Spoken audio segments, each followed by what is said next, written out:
Bom dia, boa tarde ou boa noite a todos, irmãos e irmãs, amigos e amigas de qualquer parte do Brasil ou de qualquer outra nação da terra que está agora acompanhando a nossa live da tarde, uma live de estudo bíblico, trazendo hoje o tema 4 coisas pequenas, porém sábias. Esta live ela quer destacar o porém que existe na sua vida e que pode ser o seu diferencial para a mudança que você precisa, a conquista que você necessita. Convide seus amigos, seus contatos a participar dessa live, compartilhe a live com seus contatos e assim estará me ajudando a propagar a palavra de Deus e o conhecimento bíblico. Bem-vinda, irmã Andriele, não vou falar seu sobrenome. Vamos ver aqui a quantas está a nossa internet, porque eu estou pensando que vai cortar. Aqui está o que normal. Espero que tenhamos uma boa transmissão, que a internet colabore nessa tarde. Bem-vindo aos demais que estão chegando aí, presbítero Elder Nunes, também ao amado pastor Plínio. Quem mais está chegando aí? Daqui a pouco eu identifico. Irmão Paulo, irmã Eliette, irmã Mercedes. São todos bem-vindos. Fica muito pequenininho o ícone, por isso às vezes eu faço esse gesto assim para tentar enxergar. E se eu não falar o seu nome, mas eu saberei que você esteve aqui comigo na live. Sou grato a Deus pela sua vida, pois a sua participação é um estímulo para que eu continue fazendo o que faço com tanto gosto e prazer. Enquanto ouvimos aí esse fingerstyle, esse estilo dedo do ousado amor de Deus, vamos aqui então à leitura bíblica de hoje, que está em Provérbios, capítulo 30.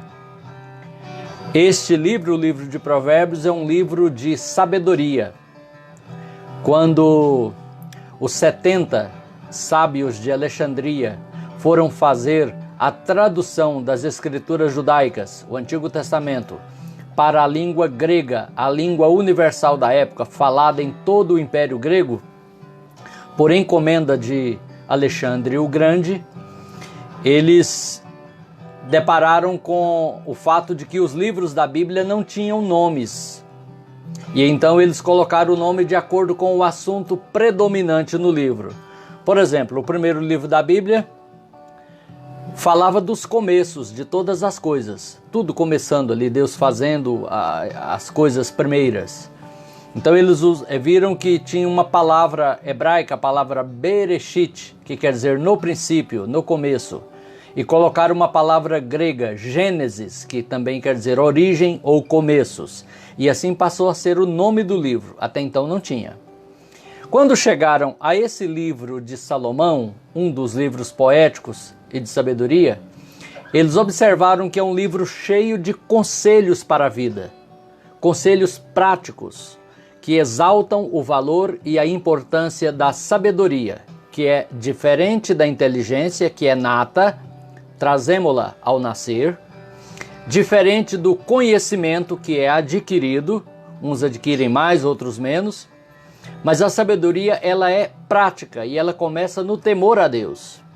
É aquela sabedoria, aquela inteligência espiritual interior para fazer escolhas acertadas, para evitar escolhas erradas e desastrosas. E então eles observaram que esta era a tônica do livro. Então escolheram um nome composto de 2 palavras em 2 línguas diferentes. Provere, do latim, prover, dar, melhorar, aumentar, e bios, do grego, vida, a existência física, a existência da matéria. Porque apenas esse era o conceito inicial para aqueles sábios de vida. Até porque falando da vida da matéria é bios, falando da vida da alma e do espírito e do corpo glorificado é zoe na língua grega. Então o nome ficou assim, provere bios, dar, melhorar ou aumentar a vida. Provérbios em português. Compreende? É importante saber disso, eu acho que é importante saber disso, para que a gente entenda que o propósito da sabedoria que Deus quer nos revelar, nos conceder e nos dá até o direito de pedir a Ele que nos dê mais sabedoria, é que a nossa vida nesse mundo ela seja melhor, aumentada, acrescentada, tenhamos mais qualidade de vida. Eu sou melhor aqui a conexão de internet porque está cortando, né? Perceberam aí? A leitura que farei está em Provérbios 30, a partir do verso 24. Passo a ler. Existem 4 coisas muito pequenas na terra, que, porém, chama a sua atenção para o porém. Nessa tarde, o nosso porém é essa palavra, porém. Porém, são mais sábias que os sábios. Primeira coisa, as formigas. Um povo sem força, porém, no verão preparam a sua comida. Formigas, sem força, porém, no verão preparam a sua comida. Segundo, verso 26. Os coelhos não são um povo poderoso, porém fazem a sua casa nas rochas. Qual é o porém do coelho? Bem-vinda, irmã Luzia, irmã Elisandra. O porém do coelho é que, sendo frágil, faz sua casa nas rochas. Terceiro, os gafanhotos. Os gafanhotos não têm rei, não têm liderança constituída. Porém, todos saem e em bandos se repartem. Unanimidade, organização, voluntariedade. Mesmo não tendo liderança constituída. Os gafanhotos. A aranha é o quarto, né? Que se pode apanhar com as mãos, porém está nos palácios dos reis. Que impressionante! Deus usando coisas tão pequenas da natureza que Ele criou para ensinar a nós que nos julgamos tão sábios, que já como humanidade pusemos os pés na lua, já quer explorar até outro planeta, mas temos tanto a aprender com pequenos animais que Deus criou. São os professorinhos de Deus, as professorinhas de Deus para nós. É assim que Deus faz. Ele usa o conhecido para nos revelar o desconhecido. Ele usa o natural para nos revelar o sobrenatural. Ele usa o que é matéria para nos revelar o espiritual. E nessa tarde, esse é o propósito. No caso, o irmão Elder já me ouviu ministrar essa palavra. Eu estou trazendo de volta essa palavra. Até ia colocar o vídeo de quando a ministrei lá na Assembleia de Deus Fellowship, em Malden, Massachusetts, Estados Unidos. Mas como o vídeo é grande, o arquivo, né, e aí talvez alguns teriam dificuldade para baixar, eu preferi trazer ao vivo, uma vez que não viajei como pretendia. Estou em casa. Então, o primeiro que Deus vai usar aqui e nos trazer o porém, esse porém, né, essa transição, é o diferencial, é o que faz a diferença. As formigas, um povo sem força. Até a maior formiga que eu conheço, que é aquela formiga Cabo Verde, que diz que a picada dói 24 horas, que dá cãibras, dá ínguas, febre, e numa criança, se for umas 2 ou 3, pode até matar, mas se a criança pisar nela, mata ela e acabou. Formiga, a força dela não é a força física, embora ela consiga carregar até quase 50 vezes o próprio peso, né? Imagina uma pessoa de 100 quilos carregar 5.000 quilos, né? Seria isso. Bem-vindo, pastor Washington Luiz. Paz seja contigo, meu amado irmão, guerreiro também. Grande pregador e exímio músico, superdotado por Deus na música. Quem já o ouviu sabe do que eu estou falando. Então, o pastor Washington tem o seu porém. Eu também tenho o meu porém. Aquilo em mim que pode fazer um diferencial, que pode ser, vamos dizer assim, o motivo de mudança, de transformação, de vitória, de conquista na minha vida. Eu posso ficar olhando para o que eu não tenho, o que eu não posso, o que eu não sou, como as formigas, ficar lá se coçando e dizendo: oh, sou só uma formiga tão fraquinha, né? Não passo de uma formiga. Porque a gente é um povo sem força, né? A gente não pode nem contra as enchentes, as correntezas e tudo mais. A gente é tão vulnerável. Mas as formigas têm um porém. E esse porém elas têm também para nos ensinar, para compartilhar com a gente. E Deus faz isso na sua palavra. Qual é o porém da formiga? Falando agora como espécie no singular, a formiga. É a lição da previdência, de se preparar para enfrentar tempos de desafios, tempos difíceis. A formiga, por maior que seja e por mais numerosa que sejam na sua colônia, elas não podem contra um fogo, um incêndio. Elas não podem contra uma enchente.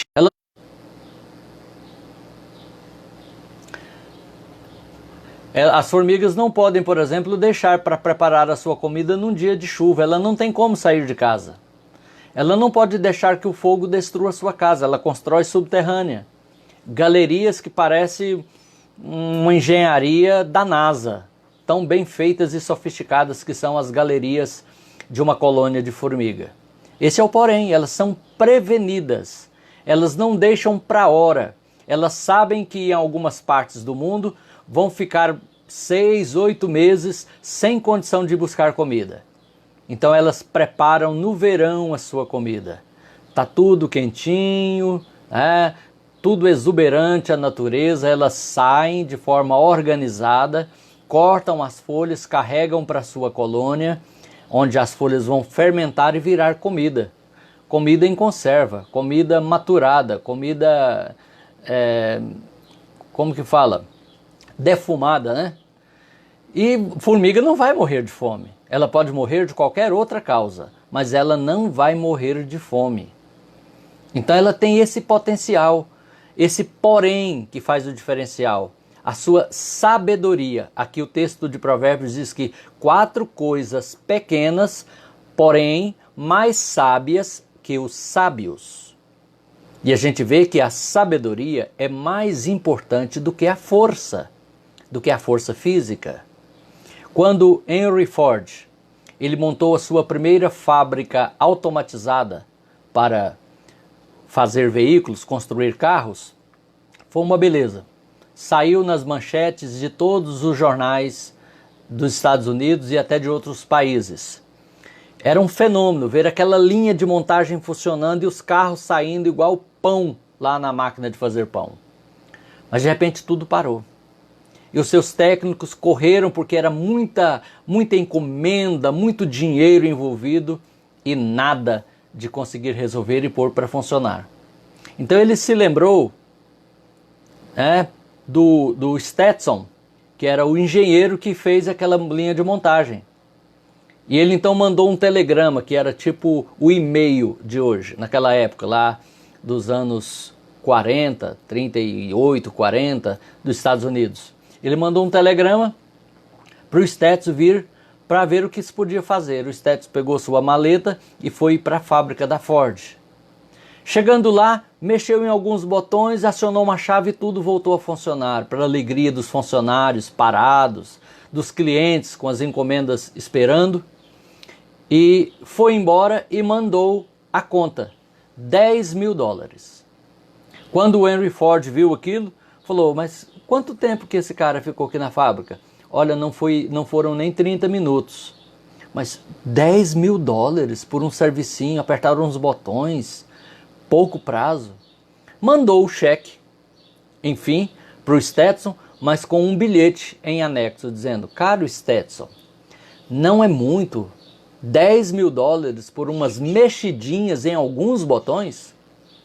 Ao que o Stetson respondeu, retrucou: caro Ford, aqui está a descrição das despesas. Valor da mexidinha nos botões, $10. Valor do conhecimento e da sabedoria para mexer nos botões certos, $9.990. Pronto, acabou, encerrou a conversa. Por quê? Ele queria dizer, não estou vendendo força física, estou vendendo conhecimento e sabedoria. Então, esse conhecimento do Stetson era o seu diferencial. É por isso, por exemplo, que um médico, um advogado, ele ganha percentualmente muito mais, várias vezes mais, do que um trabalhador braçal. Alguém pode falar, é injusto, sim, mas não está vendendo mão de obra. Ele está vendendo o conhecimento junto com a sabedoria. E sabedoria não é nem coisa de vender, né? A palavra de Deus diz que é para comprar e não abrir mão dela. É que às vezes se confunde o conceito de conhecimento com o de sabedoria. Só lembrando que a sabedoria é prática. Então, a gente vê ali a diferença de força e conhecimento. Então o potencial, o diferencial, o porém das formigas não é a força. E sim a previdência. Se antever, se preparar para tempos de desafios. Você está preparado? Você está com economia espiritual com Deus, de provisão espiritual, de sabedoria, de graça, de unção, de capacitação, de revestimento, para enfrentar coisas que estão depois da curva e que você ainda não pode ver? É necessário. Você está preparado para a velhice? Preparado previdencialmente, contribuindo? Preparado financeiramente? Preparado psicologicamente? Preparado em planejamento? Porque só tem um jeito de não ficar velho, é morrer novo. E a gente precisa se preparar. Preparar para tempos de crises. Nunca gaste o seu último dinheiro da carteira. Tenha sempre uma reserva para uma emergência. Costumo dizer aos meus filhos, tenha sempre na carteira um cartão de orelhão, que agora está quase desaparecendo, né? Mas ainda pode ser que sirva. Passagens pelo menos para 2 ônibus coletivos para voltar para casa, escondido ali que você não mexe. E se for no carro, um dinheirinho para um abastecimento de emergência, quando pensar que acabou tudo, para remendar um pneu. As formigas nos ensinam isso, gente. Se a formiga pode, eu e você também podemos ser mais prevenidos, mais previdentes. Esse é o porém da formiga. Você é mais do que formiga. Não é verdade, irmão Wellington? Irmã Andriele? Ainda vou treinar o seu sobrenome, irmã Andriele, e vou falar corretamente. O Google vai me ajudar. Vamos então ao segundo bichinho que Deus quer nos ajudar nessa tarde. Os coelhos. Coelho é uma figura muito próxima das crianças, né? Fofinho. Geralmente é mostrado aquele que é branquinho, aquela orelhona, bem peludo, bem fofinho. E tem-se a impressão pelos desenhos animados que os coelhos têm uma ótima visão porque vivem comendo cenoura. Lê do engano. Nada disso. Os coelhos são míopes, têm uma péssima visão. Você pode pesquisar em literatura desse assunto. Então, eles enxergam um pouco. Diz aqui que é um povo débil, que quer dizer fraco, sem força também. Mas tem um porém. Ele sabe que ele não pode enfrentar o caçador com a sua espingarda, o cachorro do caçador, os predadores de coelho da natureza, outros animais predadores. Então, ele não dá sopa, ele não dá mole, ele não facilita. Ele faz a sua casa nas rochas. E ele está sempre ali por perto da sua casa. Quando ele ouve o latido do cachorro, ou pressente o cheiro do cachorro, ou os passos do caçador, ele corre para a sua toca, para a sua casa na rocha. O cachorro pode latir, pode babar de tanto latir na porta da casa do coelho, mas o coelho está seguro lá dentro. Meu irmão Helder, irmã Francisca Amaral, bem-vinda. O cachorro vai embora para casa frustrado. Aquele coelhinho tão frágil, correu seus pulinhos, entrou na sua casa e eu não pude nada. É casa na rocha. O que o coelho nos ensina? Ele nos ensina o valor, a importância de fazer escolhas sábias, de sermos prudentes e de ter a nossa casa espiritual, que é o fundamento da nossa vida, na rocha que é Cristo. É em Cristo que nós baseamos a nossa sustentação. Dependemos dele, do seu poder. Não confiamos na carne.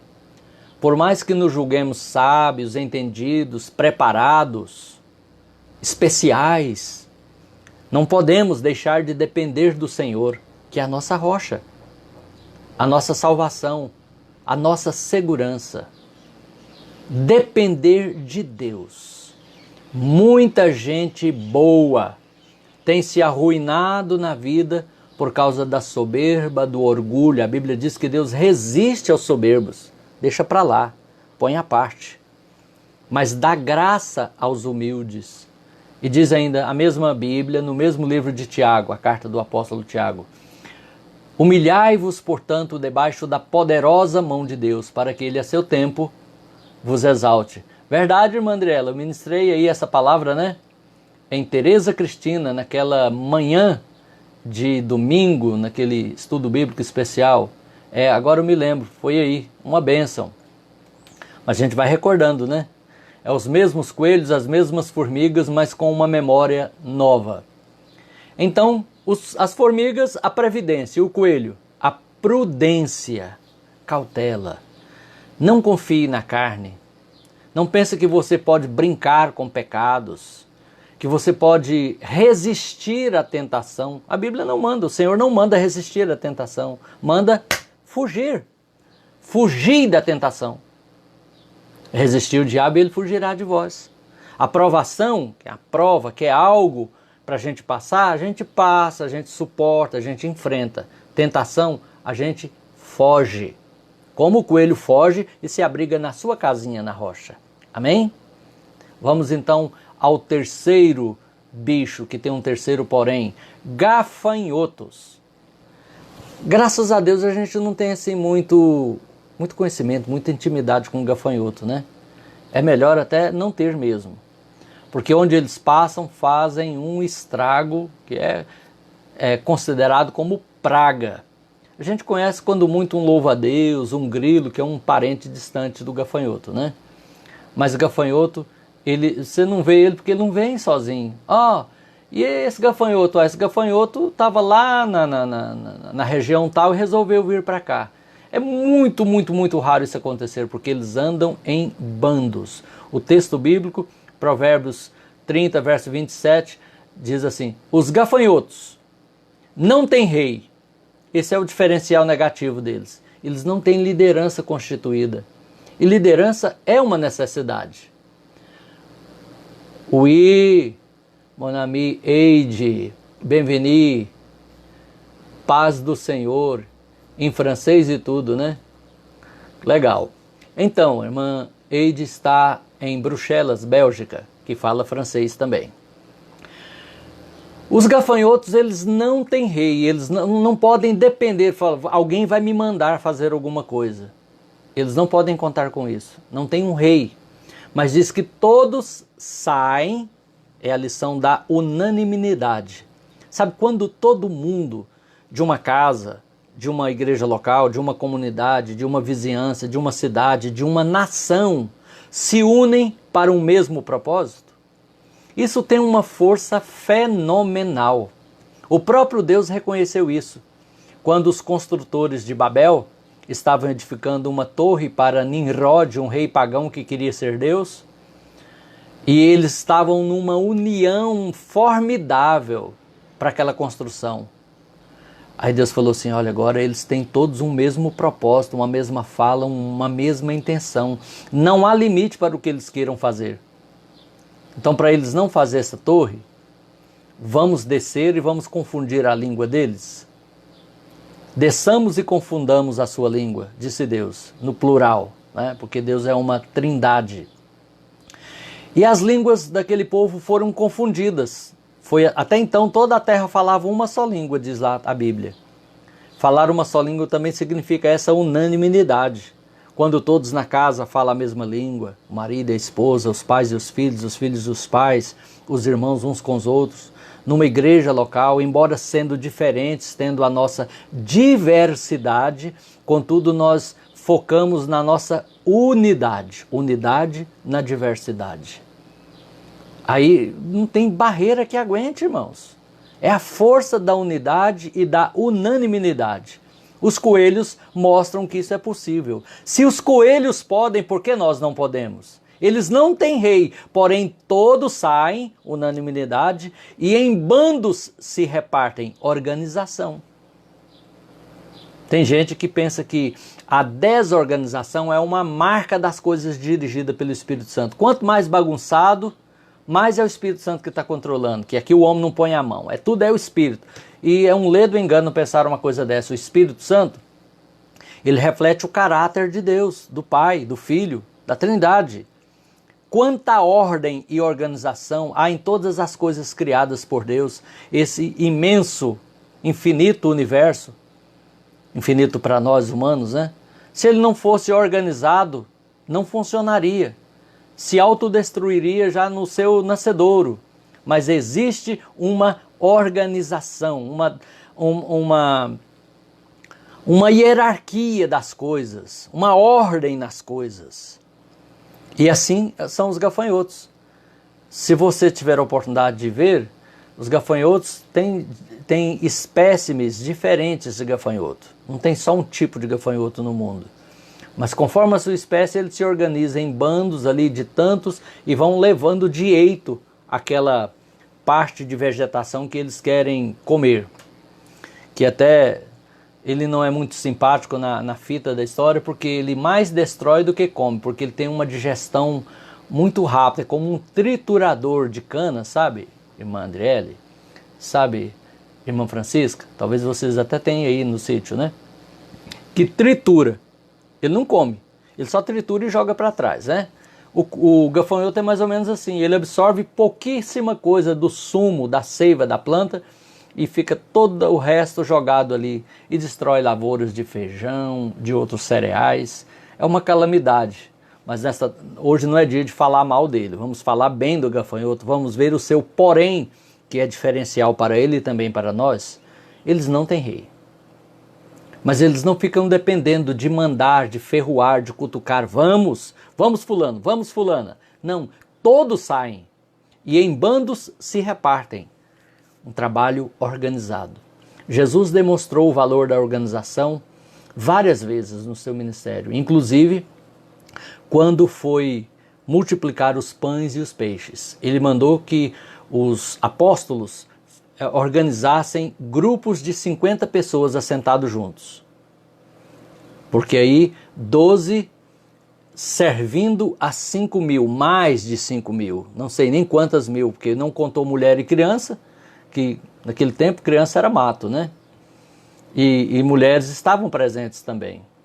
Então organizaram em grupos de 50 e aquela imensa multidão em pleno deserto foi alimentada por 12 homens. Você imagina que servição dinâmico, que logística perfeita que Jesus usou? Organização. Em bandos se repartem. Quantas vezes as pessoas elas resistem ao aspecto organizacional da sua igreja local. O pastor quer organizar, quer as coisas com uma ordem, com uma decência, com um grau de organização e as pessoas não querem. Não, é do meu jeito, é de qualquer jeito, é do jeito que der, improvisa na hora, amarra com arame, remenda com durepox ou cola com super bonder. E Deus não trabalha desse jeito. O Senhor, Ele prima pela organização. Em todas as suas obras há uma evidente organização. E os coelhos mostram isso. Eles têm esse porém. Cadê o rei de vocês? Não temos. Mas então vocês são presas fáceis. Não, nós estamos unidos. A gente veio todo mundo e estamos organizados em bandos. Trabalho organizado. Que lição, né, irmãos? Para nós cristãos. Mas vamos, enfim, para o quarto animal, para não exceder muito ao tempo. A aranha, verso 38, diz aqui. A aranha, que pode se apanhar com as mãos. Não sei se você sabe, mas 98% das espécies de aranha não são nocivas ao homem. Você pode pegar, até mesmo a venenosa, se você desse conta de pegar do jeito certo, como os biólogos, os profissionais da área fazem, ela não vai te alcançar com ferrão e não vai inocular o veneno em você. E não vai ter problema, né? mas é a minoria que é venenosa. A gente tem mesmo asco, nojo da aranha. Não é o perigo, ela vai me comer, ela vai me matar. Não é isso, mas é uma coisa da nossa mente. Mas essa aranhinha caseira, sabe, dentro de casa, olha como que ela trabalha. Você vai lá, tira ela, ou mata com a vassoura, ou pensa que matou e toca ela, mas tem outra. Quando for mais tarde, você vai passar até um fio da teia de aranha, riçando no seu nariz, no seu braço, ela já fez de novo a teia.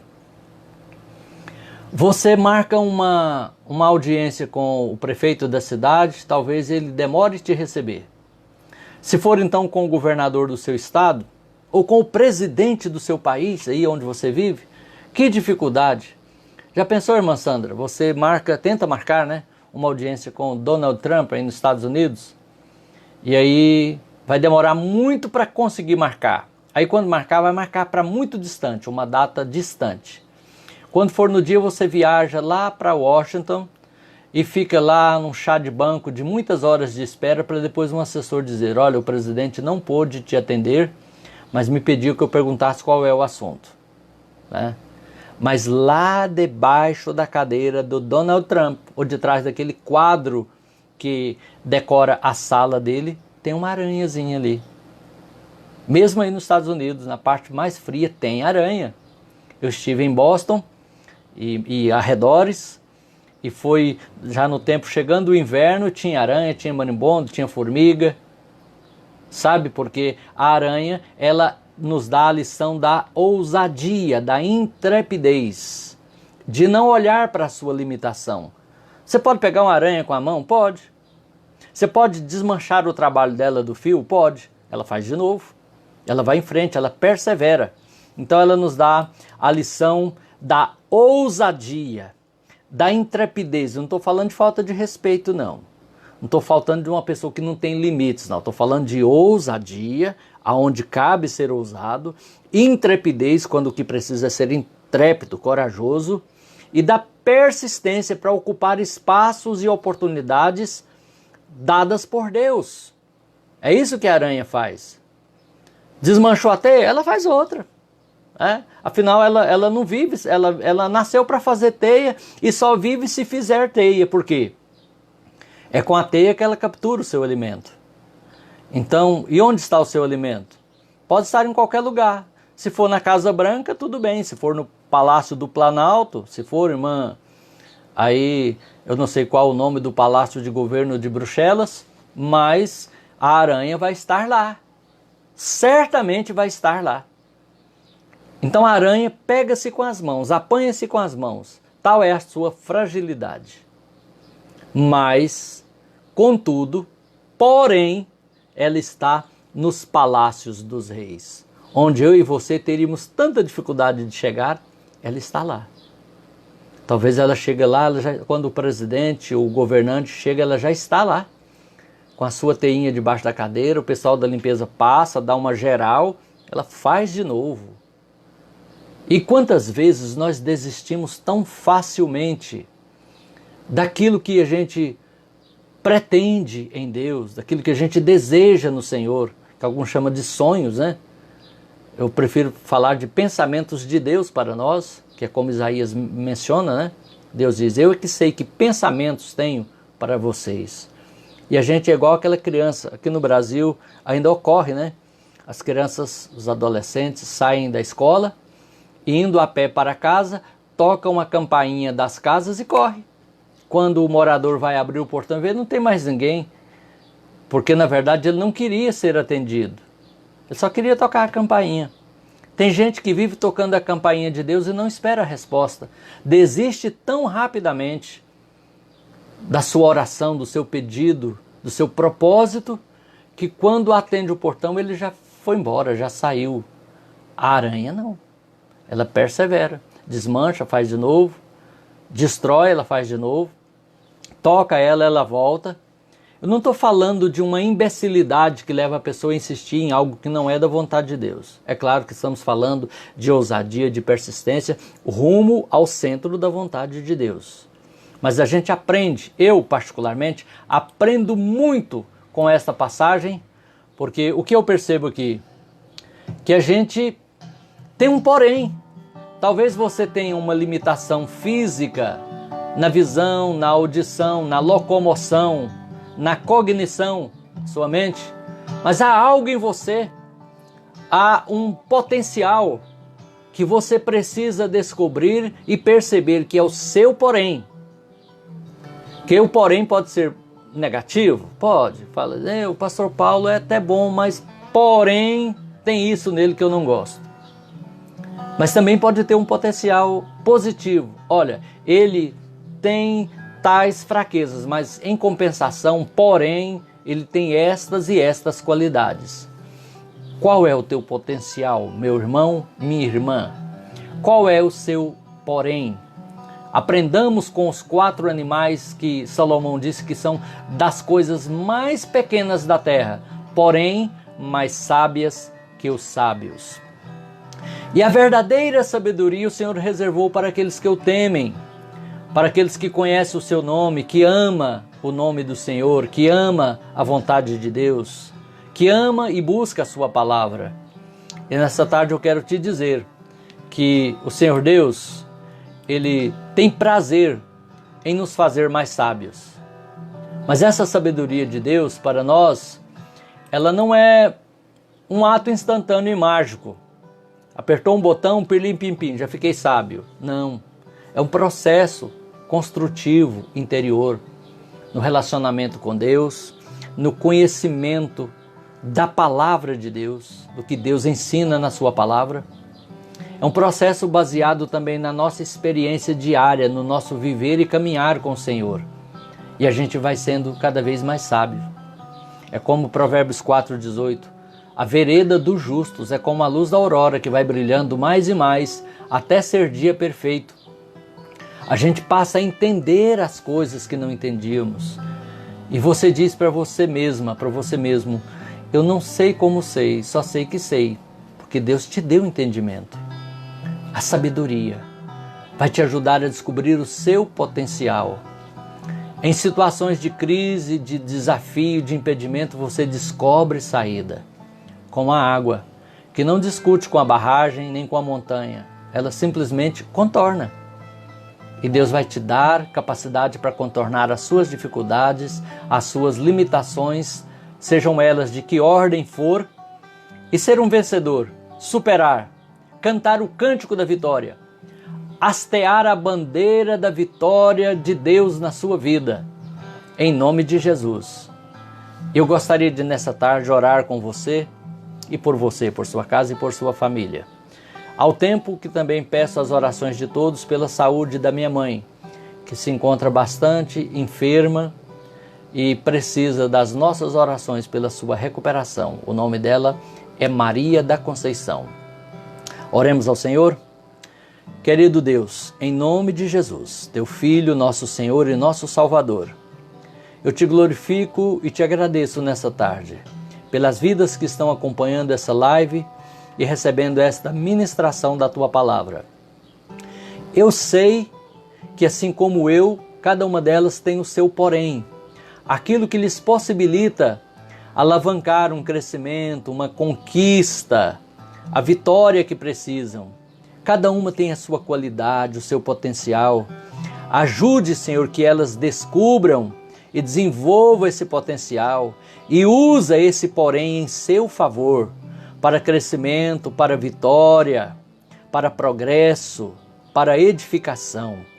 Nesta hora eu oro pela minha mãe, Senhor, que está enferma. Estende tua mão de poder e dá vitória a ela, Senhor, no nome de Jesus. Levanta, Senhor, a tua serva do leito da enfermidade. Eu oro também, Senhor, por cada lar, cada família, representados por aqueles que estão agora acompanhando ao vivo esta transmissão. E também por aqueles que irão acompanhar ao depois, no vídeo que fica disponível. Ajuda, Senhor, que ao receber esta palavra e esta oração, eles também sejam alvos da tua bênção, da tua graça e da tua misericórdia. Eu oro pelos desempregados, pelos enfermos. Eu oro por aqueles que estão passando lutas e conflitos no seu lar, na sua família. Eu oro sobretudo agora por aqueles que têm que tomar decisões importantes. Ó Senhor, o quanto precisamos de sabedoria de Deus ao tomarmos decisões. Decisões que podem mudar o curso da nossa vida ou da vida de outros. Ajuda agora, Senhor, essa pessoa com sabedoria do alto céus. Abençoa cada um no seu final de tarde, para aqueles onde já é noite, aqueles que vão ver de madrugada ou de tarde. O Senhor possa abençoar a cada um, que a Tua palavra seja portadora de bênção, de refrigério ao coração de cada pessoa. Em nome de Jesus, amém. Graças a Deus. Obrigado a todos os irmãos e irmãs que acompanharam aqui a nossa live. Deus abençoe você, irmã Nilva Leão, que está convalescendo de uma cirurgia e acompanhando a nossa live aí, né, na sua casa. Que Deus abençoe você que acompanha aí na folga, no intervalo do trabalho ou antes de dormir. A você que acompanha, quem sabe na hora da sua refeição. Que Deus possa te ajudar e possa te recompensar pelo estímulo a esse trabalho. Deus abençoe a todos em nome de Jesus.